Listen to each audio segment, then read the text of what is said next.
Hello! In this video, we will show you how to prepare a great espresso with your NESCAFÉ Dolce Gusto Piccolo. Adjust the drip tray to the high position.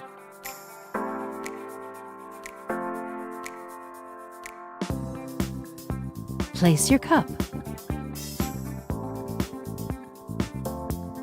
On this capsule, 2 bars means that preparation time is about 15 seconds. Lift the locking handle. Place the espresso capsule in the capsule holder.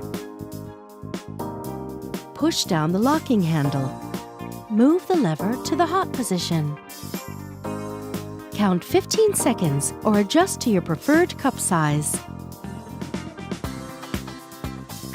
Move the lever back to the stop position.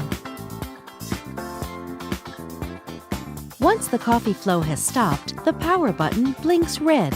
Don't lift the locking handle until the power button turns green. Keep in mind the coffee level on your cup as a guide for future preparations.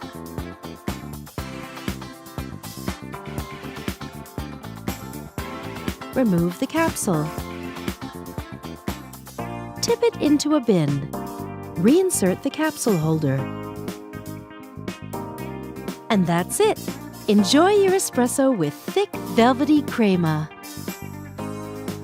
With NESCAFÉ Dolce Gusto, you can enjoy a wide range of delicious coffees, teas, and hot chocolates.